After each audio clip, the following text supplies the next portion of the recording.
Halo para generasi pembelajar, pada video ini kita akan melanjutkan materi pembelajaran kita mengenai Microsoft Excel.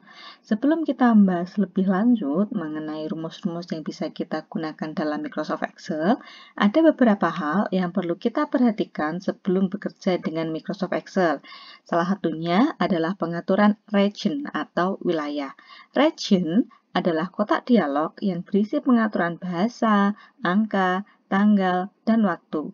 Secara umum, kalau di Indonesia, kita bisa menemukan ada dua settingan region. Yang pertama adalah komputer yang tersetting dalam region English atau language English US atau United States. Kemudian juga ada yang tersetting dalam bahasa Indonesia. Nah, kalian nanti perlu mengecek terlebih dahulu laptop yang kalian gunakan.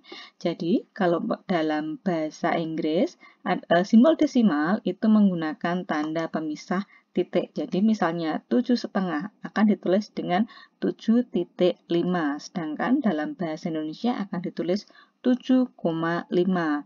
Kemudian pemisah ribuan, misalnya kita mau menulis angka 1000. Nah, dalam bahasa Inggris ditulis dengan 1,000. Nah, dalam bahasa Indonesia akan ditulis menggunakan 1,000, seperti itu ya. Nah, selanjutnya ini yang perlu kalian perhatikan. Tolong dicatat terlebih dahulu. Pemisah argumen, kalau dalam bahasa Inggris mereka menggunakan tanda koma. Kemudian kalau dalam bahasa Indonesia mereka menggunakan tanda titik koma. Sedangkan nanti mereka juga dalam bahasa Inggris juga akan menggunakan tanda titik 2. Ini sama dengan bahasa Indonesia atas bawah ya.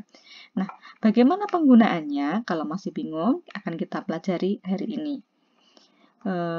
Ini saya coba tampilkan contoh data yang akan kita olah untuk hari ini.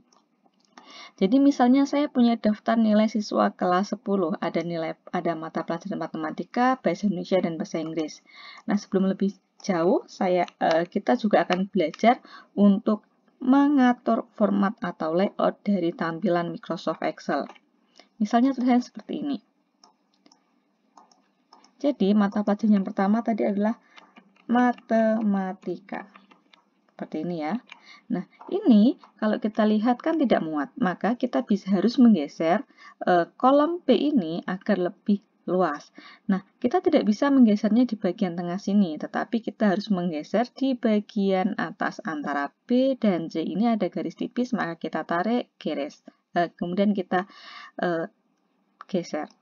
Sudah seperti ini, sudah lebih luas. Yang kedua adalah mata pelajaran bahasa Indonesia. Kalau saya tulis seperti ini, maka dia tidak akan muat. Sedangkan kalau misalnya saya terus tarik begini, dia akan makan tempat. Salah satu cara yang bisa kita gunakan adalah dengan mempersempit kolomnya. Jadi C ini tetap kita buat persempit.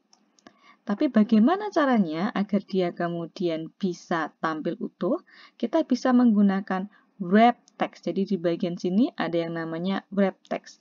Wrap itu adalah digunakan untuk menampilkan keseluruhan konten dalam sebuah sel. Jadi kalau misalnya saya klik ini, maka dia akan otomatis muncul di sini. Semuanya terbaca, dia akan dibuat atas bawah. Selanjutnya yang ketiga ada mata pelajaran bahasa Inggris. Seperti tadi, karena ini tidak muat, maka kita bisa menggunakan wrap text. Seperti ini ya, jadi kelihatan lebih menarik. Nah, misalnya lebarnya kolom B, C, dan D ini tidak seimbang, maka kita bisa blok tiga-tiganya di bagian atas ya, jangan di bagian sini. Tapi di blok adalah bagian nomor kolomnya.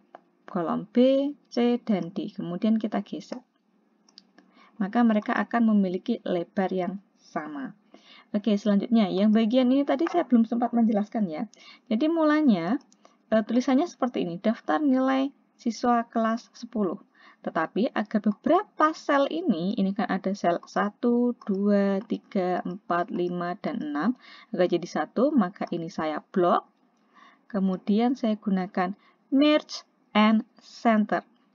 Merge and center.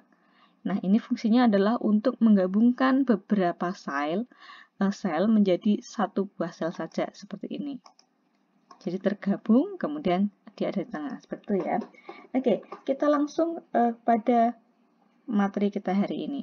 Jadi misalnya, saya ingin menjumlahkan nilai mata pelajaran matematika, bahasa Indonesia, dan juga bahasa Inggris. Nah, misalnya, kalau yang kita mulai dari matematika, nanti jumlahnya di bawah sini ya, jumlahnya di sini. Oke, yang matematika ini, kalau kita penjumlahan pada video sebelumnya, kita belajar menggunakan tanda plus. Jadi sama dengan, ini ada sel B22 ditambah B23 ditambah B24 ditambah B25 ditambah B26 ditambah B27. Maka hasilnya adalah 433. Nah, ini bisa kita lakukan kalau jumlah selnya itu sedikit atau jumlah data yang akan kita olah itu sedikit. Tapi, seperti yang saya tunjukkan pada video sebelumnya, jika datanya itu ribuan, maka ini akan banyak menyita waktu kita dan kemungkinan salahnya itu juga tinggi. Maka, kita bisa menggunakan rumus dalam Excel. Jadi di bagian pojok kanan atas, di sini ada yang namanya AutoSum. Nah, di sini ada anak panah kecil, kita klik saja di sini. Ada tulisannya sum, gitu ya. Nah, kalau misalnya kita tidak mau menuliskan ini, kita langsung bisa menuliskan rumusnya. Sama dengan, bacanya sum ya, walaupun tulisannya SUM. Artinya adalah penjumlahan, menjumlahkan. Nah, kita jumlahkan dari nilainya Ana sampai nilainya Veno. Nilainya Ana ini ada di kolom B22. Berarti kita tulis B22. Kemudian kita menggunakan tanda titik 2 seperti ini. Maaf, titik 2. Ini adalah tanda sampai. Sampai mana? Sampai nilainya Veno. Nilainya Veno itu ada di kolom B baris ke-27. Maka saya tulis B27. Nah, kalau rumus kalian benar, maka akan terblok seperti ini ya, ada tanda garis birunya. Kemudian saya tutup kurung, saya enter. Maka jumlahnya 433, sama ya dengan tadi. Saya coba nilai yang bahasa Indonesia sekali lagi ya. Kita bisa menggunakan sama dengan, ingat, rumus Excel selalu diawali dengan tanda sama dengan. Sama dengan, sum, SUM, kemudian buka kurung, kemudian sel pertama nilainya Ana ada di C22. C22. Titik 2, kemudian kita masuk ke nilainya si Vino. Si Vino ada di C27. C27. Oke, seperti ini. Menutup kurung di enter. Selesai. Oke, soal pertama, silahkan kalian tentukan jumlah nilai bahasa Inggris. Ditulis di sini ya. Soal pertama. Tentukan jumlah nilai bahasa Inggris. Nih ya. Yang ditulis adalah rumusnya. Oke. Lanjut. Kita masuk ke rata-rata. Nah, rata-rata itu kita rumusnya hampir sama dengan yang sum tadi, cuma yang sum kita ganti dengan kata average. Average.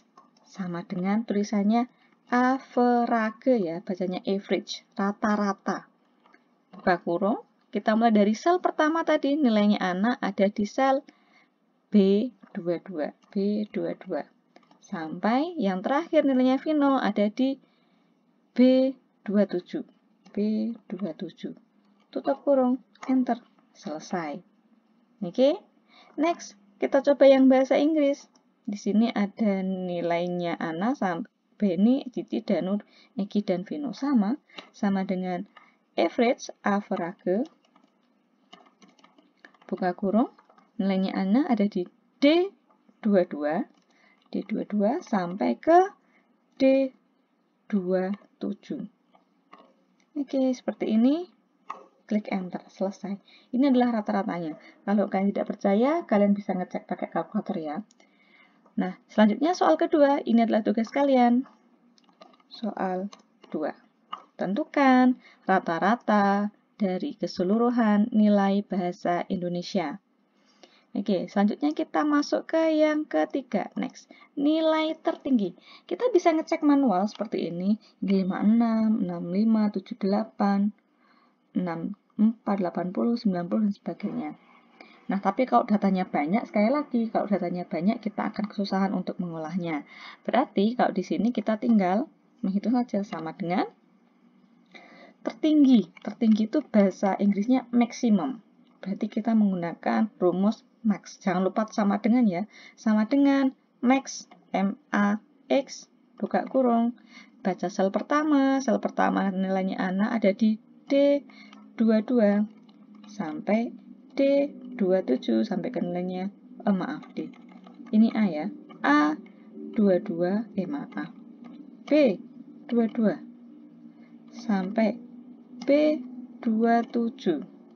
Oke, tutup kurung. Jangan lupa ditutup kurung ya. Kemudian klik enter. Nah, nilai tertingginya adalah 90, berarti ini nilainya Vino yang tertinggi. Oke, selanjutnya kita cek nilai bahasa Indonesia. Yang tertinggi siapa ya? Sama dengan nilai rumusnya tadi apa? Menggunakan max. M-A-X. Buka kurung. Ini ada di kolom C, C22, sampai ke C27. Tutup kurung. Enter. Nilainya 95. Oke, ini kemudian soal kalian yang ketiga. Soal nomor 3.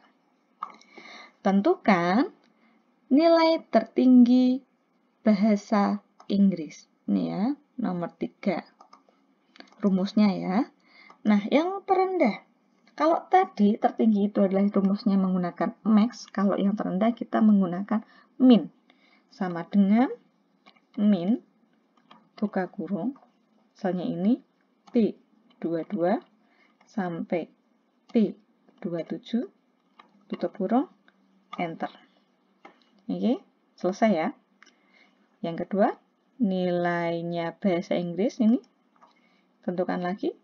Contoh yang kedua, sama dengan nilai terendah min, nimen. Tulis min, buka kurung, sel pertama ada di D22 sampai D27, tutup kurung, enter, selesai. Oke, berarti ini bagian tengah adalah jatah kalian. Tugas soal nomor 4. Oke, soal pertama tadi adalah penjumlahan, soal kedua rata-rata, soal ketiga adalah nilai tertinggi, dan soal yang keempat adalah soal yang nilai terendah.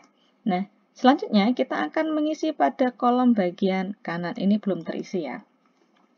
Nah, tadi kan kita menggunakan sum, itu kita ketik manual. Tetapi ada cara mudahnya, kita tinggal blok seperti ini. Kalau datanya berurutan kita bisa menggunakan cara ini ya. Di blok dari sel pertama sampai sel terakhir, di blok. Kemudian tinggal diklik auto sum. Klik, kemudian pilih yang sum. Maka muncul di sini. Tinggal tarik ke bawah, di drag. Selesai, maka jumlahnya akan muncul seperti ini. 200, 238, 253, 224, 244, dan sebagainya. Nah, selanjutnya yang terakhir untuk hari ini kita akan menentukan ranking. Ranking itu rumusnya menggunakan rank, R-A-N-K, artinya peringkat.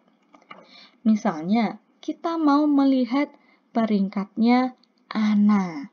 Ana ini nilainya ada di kolom E22, nilainya kan 200 nih jumlahnya, berarti E22. Kemudian kita pisahkan statementnya tadi, jadi kita akan melihat nilainya Ana, koma, kita bandingkan nilainya Ana dengan nilai teman-teman sekelasnya. Nilai-nilai teman sekelas Ana itu terdapat di kolom E22 sampai kolom E27. Jadi ini ya, kita bandingkan jumlahnya yang ini. Tutup kurung. Oke. Ini rumus ini sudah benar. Kita klik enter. Nomor 6 karena memang nilainya Ana yang paling rendah 200 dibandingkan dengan teman-teman yang lainnya. Tapi coba kita tarik ke bawah. Ini kok ada yang kurang tepat ya. Jadi kalau misalnya seperti ini, resiko salahnya benar, maka resiko salahnya itu besar. Jadi kita harus memastikan agar sel itu terkunci. Pada kolom E22 ini harus kita kunci terlebih dahulu menggunakan tanda dolar seperti ini. Ini tanda absolut ya. Kalau tanda absolut digunakan untuk mengunci kolom, maka dia harus diletakkan di depan kolom. Kalau mengunci baris, diletakkan di depan baris, seperti ini. Dikasih tanda dolar. Jadi, rumusnya yang paling tepat adalah sama dengan rank, buka kurung, E22 nilainya ANA, koma, absolut E, absolut 22, titik 2, absolut E, absolut 27.